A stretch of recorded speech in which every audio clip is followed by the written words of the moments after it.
Hello student, welcome to my channel. आज है 27 मई 2025 और आज के करंट अफेयर से जितने भी इंपॉर्टेंट क्वेश्चन बन सकते हैं वो सारे हम इस वीडियो में डिस्कस करेंगे।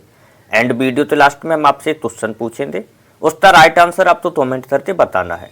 तो पूरा वीडियो ध्यान से देखिएगा। मेरे सारे वीडियोस की PDF फाइल आपको मेरे टेलीग्राम चैनल पर मिल जाएगी और टेलीग्राम चैनल का लिंक मैंने वीडियो के डिस्क्रिप्शन में दे दिया है, तो आप वहाँ से ज्वाइन करके ले सकते हैं।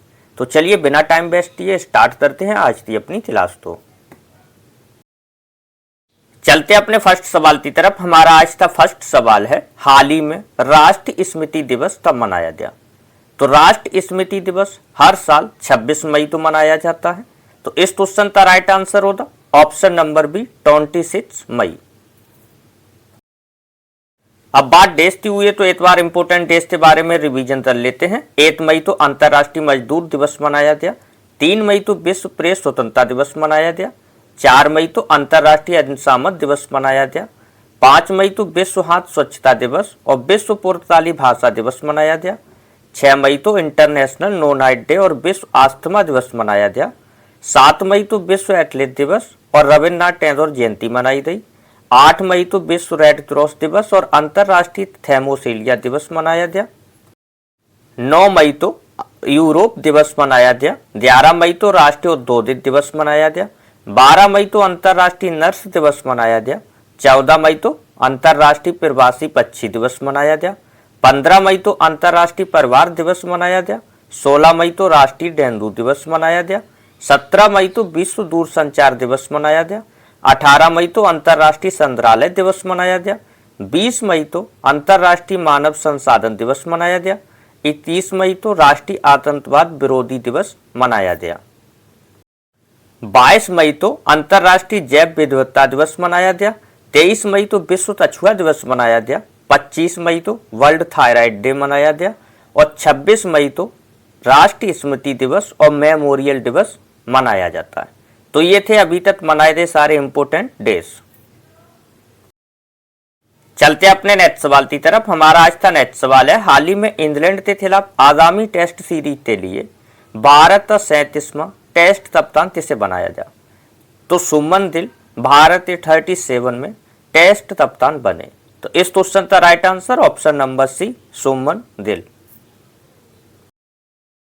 चलते अपने नेक्स्ट सवाल की तरफ। हमारा आज का नेक्स्ट सवाल है, हाल ही में केंद्र सरकार ने दिव्यांगों के लिए कितने प्रतिशत आरक्षण की घोषणा की है? तो दिव्यांगों के लिए 4% की आरक्षण की घोषणा की है केंद्र सरकार ने। तो इस क्वेश्चन का राइट आंसर होता ऑप्शन नंबर है 4%। चलते अपने नेक्स्ट सवाल की तरफ। हमारा आज का नेक्स्ट सवाल है, हाल ही में दुनिया की सबसे उच्च रेजुलेशन वाली मौसम पूर्वाभास प्रणाली तो किस देश ने लॉन्च किया? तो दुनिया की सबसे उच्च रेजुलेशन वाली मौसम पूर्वानुमान प्रणाली तो भारत ने लॉन्च किया। तो इस क्वेश्चन का राइट आंसर ऑप्शन नंबर है भारत। चलिए इसके बारे में थोड़ा डिटेल्स में जान लेते हैं। भारत में मौसम विज्ञान के क्षेत्र में आत्मनिर्भरता की दिशा में एक महत्वपूर्ण कदम उठाते हुए भारत सरकार ने 26 मई 2025 को भारत फोरकास्टिंग सिस्टम का उद्घाटन किया। BFS का फुल फॉर्म है भारत फोरकास्टिंग सिस्टम। अब बात भारत की हुई तो एक बार भारत के बारे में इंपोर्टेंट चीजों तो जान लेते हैं। नीति आयोग की रिपोर्ट के अनुसार दुनिया का चौथा सबसे बड़ा ऑटोमोबाइल निर्माता भारत बना। लेजर निर्धारित हथियार प्रणाली का परीक्षण करने वाला चौथा देश भारत बना। भारत AI में सबसे अधिक निवेश करने वाले 10 देशों में शामिल हुआ। भारत वैश्विक स्तर पर दूसरा सबसे बड़ा 5G बाजार बना। अगला AI शिखर सम्मेलन भारत में आयोजित किया जाएगा। भारत ने 100 गीगावाट से अधिक सौर ऊर्जा उत्पादन करते महत्वपूर्ण उपलब्धि हासिल की। तो ये थी कुछ भारत के बारे में इंपोर्टेंट जानकारी। चलते अपने नेक्स्ट सवाल की तरफ। हमारा आज का नेक्स्ट सवाल है, हाल ही में प्रधानमंत्री नरेंद्र मोदी की अध्यक्षता में नीति आयोग की 10वीं गवर्निंग काउंसिल बैठक का आयोजन कहाँ किया गया? तो नीति आयोग की 10वीं गवर्निंग काउंसिल बैठक का आयोजन नई दिल्ली में हुआ। तो इस क्वेश्चन का right answer option number D new Delhi. चलते अपने नेक्स्ट सवाल की तरफ। हमारा नेक्स्ट सवाल है, हाल ही में कृषि उद्योग सम्मेलन का आयोजन किस राज्य में किया गया? तो कृषि उद्योग सम्मेलन का आयोजन मध्य प्रदेश में हुआ। तो इस क्वेश्चन का राइट आंसर होगा option number B, Madhya Pradesh. अब बात मध्य प्रदेश की हुई है तो मध्य प्रदेश के बारे में जान लेते हैं। मध्य प्रदेश की कैपिटल है भोपाल और मध्य प्रदेश के सीएम है डॉक्टर मोहन यादव और मध्य प्रदेश के गवर्नर है मंदुभाई चंदूभाई पटेल। तो इतना मध्य प्रदेश के बारे में याद रखना इंपॉर्टेंट है। चलते अपने नेक्स्ट सवाल की तरफ। हमारा आज का नेक्स्ट सवाल है, हाल ही में किस राज्य ने पहले खेलो इंडिया बीच गेम्स में पहला स्थान प्राप्त किया? तो खेलो इंडिया बीच गेम्स में पहला स्थान प्राप्त करने वाला राज्य बना है मणिपुर। तो इस क्वेश्चन का right answer option number D, Manipur. अब बात मणिपुर की हुई है तो मणिपुर के बारे में भी जान लेते हैं। मणिपुर की कैपिटल है इम्फाल और मणिपुर के सीएम है एन बीरेन सिंह और मणिपुर के गवर्नर है अजय कुमार भल्ला। चलते अपने नेक्स्ट सवाल की तरफ। हमारा आज का नेक्स्ट सवाल है, हाल ही में 15वीं ब्रिक्स व्यापार मंत्रियों की बैठक कहां आयोजित की गई? तो 15वीं ब्रिक्स व्यापार मंत्रियों की बैठक आयोजित की गई है ब्राजील में। तो इस क्वेश्चन का राइट आंसर होता option number B, Brazil. Brazil में 15वीं ब्रिक्स व्यापार मंत्रियों की बैठक आयोजित की गई। चलते अपने नेक्स्ट सवाल की तरफ। हमारा नेक्स्ट सवाल है, हाल ही में जीवी बाबू का निधन हो गया, वे कौन थे? जीवी मतलब जगजीवन बाबू, इनका हाल ही में निधन हो गया। ये तमिल के बहुत ही मशहूर अभिनेता थे। तो इस क्वेश्चन का राइट आंसर ऑप्शन नंबर है, अभिनेता।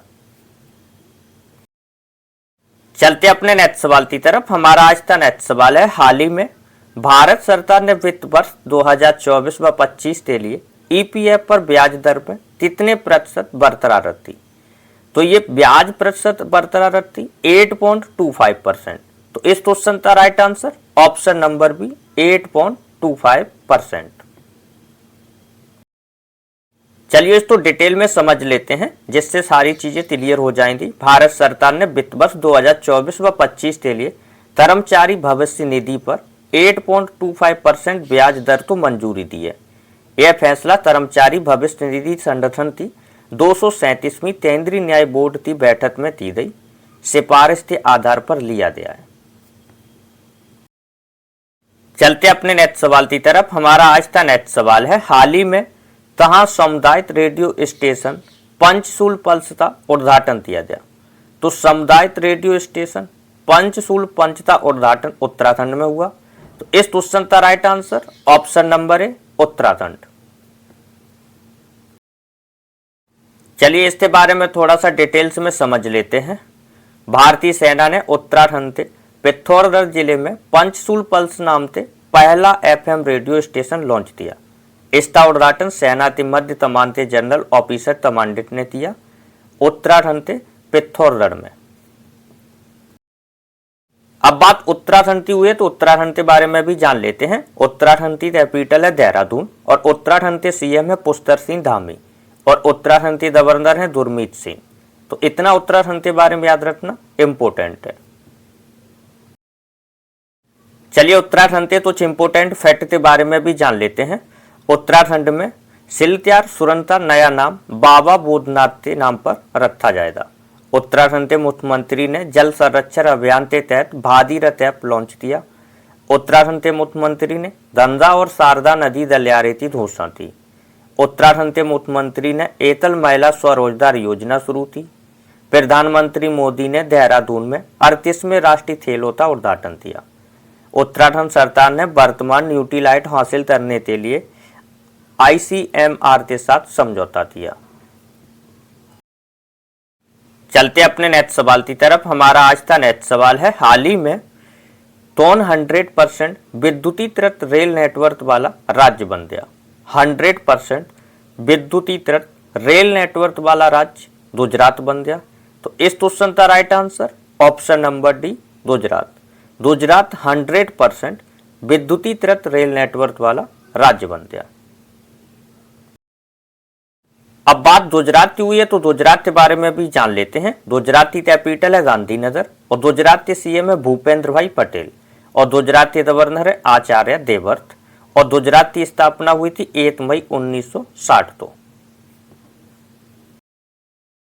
चलिए गुजरात के कुछ इंपोर्टेंट फैक्ट के बारे में भी एक बार जान लेते हैं। गुजरात में भारत का सबसे लंबा समुद्र तट है जिसकी लंबाई 1600 किलोमीटर है। गुजरात भारत का सबसे लंबा हीरा उत्पादक राज्य है। गुजरात भारत का सबसे बड़ा दूध उत्पादक राज्य भी है। गुजरात में भारत में सबसे अधिक हवाई अड्डे हैं जिनकी संख्या 17 है। गुजरात राज्य में 182 मीटर लंबी स्टैच्यू ऑफ यूनिटी है। गुजरात वह स्थान था जहां ब्रिटिश ईस्ट इंडिया कंपनी पहली बार आई थी। गांधी जी की दांडी यात्रा पर प्रसिद्ध दांडी गुजरात में स्थित है। तो ये थी तो गुजरात के बारे में इंपोर्टेंट जानकारी। चलते अपने नेक्स्ट सवाल की तरफ। हमारा आज का नेक्स्ट सवाल है, हाल ही में किसने दूसरी बार महिला चैंपियन लीग ट्रॉफी जीती? किसने दूसरी बार महिला चैंपियन लीग ट्रॉफी जीती? तो ये दूसरी बार महिला चैंपियन लीग ट्रॉफी आयरलैंड ने जीती है और इसको बार्सिलोना तो हराते। तो ऑप्शन नंबर ए इसका राइट आंसर है। और जो ऑप्शन नंबर बी पे नाम लिखा बार्सिलोना, इनको फाइनल में हराते आर्सेनल ने इसको जीता है। तो इस क्वेश्चन का राइट आंसर ऑप्शन नंबर है आर्सेनल। चलते अपने नेक्स्ट सवाल की तरफ। हमारा आज का लास्ट सवाल है ये, हाल ही में किस राज्य सरकार ने एक परिवार एक उद्यमी अभियान शुरू किया? एक परिवार एक उद्यमी अभियान शुरू किया। तो ये अभियान शुरू किया है आंध्र प्रदेश ने। तो इस क्वेश्चन का right answer option number B Andhra Pradesh. Andhra Pradesh सरकार ने एक परिवार एक उद्यमी अभियान शुरू किया। अब बात आंध्र प्रदेश की हुई है तो आंध्र प्रदेश के बारे में भी जान लेते हैं। आंध्र प्रदेश की कैपिटल है अमरावती और आंध्र प्रदेश के सीएम है एन चंद्राबाबू नायडू और आंध्र प्रदेश के गवर्नर है एस अब्दुल नजीर। चलिए आंध्र प्रदेश के बारे में कुछ इंपोर्टेंट फैक्ट के बारे में भी जान लेते हैं। आंध्र प्रदेश के मुख्यमंत्री ने 10 MSME पार्कों का उद्घाटन किया। भारत का पहला क्वांटम कम्युनिटी गांव अमरावती में स्थापित होगा। आंध्र प्रदेश के मुख्यमंत्री ने शून्य गरीबी P4 पहल का शुभारंभ किया। आंध्र प्रदेश के मुख्यमंत्री ने तिरुपति में 1000 करोड़ के हरित हाइड्रोजन संयंत्र का उद्घाटन किया। व्हाट्सएप आधारित वन मित्र आंध्र प्रदेश में 161 सरकारी सेवाएं उपलब्ध कराएगा। तो ये थी कुछ आंध्र प्रदेश के बारे में इंपोर्टेंट जानकारी। तो ये थी हमारे आज के करंट अफेयर की क्लास। जो भी इंपोर्टेंट क्वेश्चन थे वो मैंने आपके साथ साझा किए। ये है हमारा आज का होमवर्क का सवाल। इसका राइट आंसर आपको कमेंट करके बताना है। होमवर्क के सवाल थे और सेशन के बारे में राय अपनी कमेंट करके जरूर दिया करें। अभी तक अगर वीडियो तो लाइक एंड शेयर नहीं किया तो वीडियो तो ज़्यादा से ज़्यादा लाइक एंड शेयर करना। चैनल पे नए हैं तो चैनल को सब्सक्राइब करते बेल आइकन तो ऑल पे सिलेक्ट जरूर कर लेना, जिससे आने वाला कोई भी वीडियो मिस ना हो सके। हमारे सारे वीडियोस की PDF फाइल आपको मेरे टेलीग्राम चैनल पे मिल जाएगी और टेलीग्राम चैनल का लिंक मैंने वीडियो के डिस्क्रिप्शन में दे दिया है, तो आप वहाँ से ज्वाइन करके ले सकते हैं। तो मिलते हैं इवनिंग में 5:30 पर NTPC ग्रुप D की GK GS क्लास में।